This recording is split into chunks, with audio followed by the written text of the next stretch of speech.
ಮೈಸೂರು ಅರಣ್ಯ ಭವನದ ಆವರಣಕ್ಕೆ ಆನೆಗಳ ಎಂಟ್ರಿಯಾಗದ್ದು ವಿಶ್ವವಿಖ್ಯಾತ ಮೈಸೂರು ದಸರಾ ಮಹೋತ್ಸವಕ್ಕೆ ದಿನಗಣನೆ ಆರಂಭವಾಗಿದೆ. ಹುಣಸೂರಿನ ವೀರನ ಹೊಸಹಳ್ಳಿಯಲ್ಲಿ ಪಯಣ ಸಂಭ್ರಮ. ಗಜಪಯಣ ಕಾರ್ಯಕ್ರಮದ ಮೂಲಕ ಕಾಡಿನಿಂದ ನಾಡಿಗೆ ಮೈಸೂರಿನ ಕ್ಯಾಪ್ಟನ್ ಅಭಿಮನ್ಯು ಎಂಟ್ರಿ ಕೊಟ್ಟಿದೆ. ಗಜಪಡೆಗೆ ಪುಷ್ಪಾರ್ಚನೆ, ಆರತಿ ಬೆಳಗಿ ಗಜಪಯಣಕ್ಕೆ ಚಾಲನೆ ಕೊಟ್ಟಿದ್ದಾರೆ.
ಪುಷ್ಪಾರ್ಚನೆ ಆರತಿಯನ್ನ ಬೆಳಗ್ಗೆ ಗಜಪಯಣಕ್ಕೆ ಇವತ್ತು ಚಾಲನೆ ಸಿಕ್ಕಿದ್ದು. ಇನ್ನು ಅರಣ್ಯ ಸಚಿವ ಈಶ್ವರ್ ಖಂಡ್ರೆ ಮಾತನಾಡಿದರೆ ಏನ್ ಹೇಳಿದ್ರು ಕೇಳೋಣ.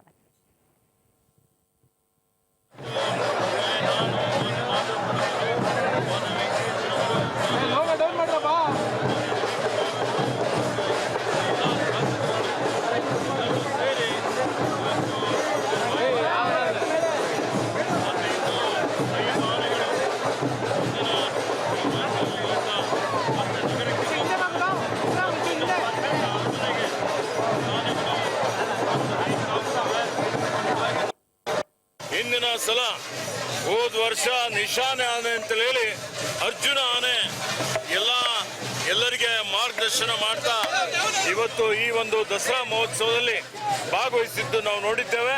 ಆದರೆ ದುರದೃಷ್ಟವಶಾತ್ ಒಂದು ಪುಂಡಾನೆ ಜೊತೆಲಿ ಹೋರಾಟದಲ್ಲಿ ಅರ್ಜುನ್ ಮೃತಪಟ್ಟಿದ್ದಾನೆ.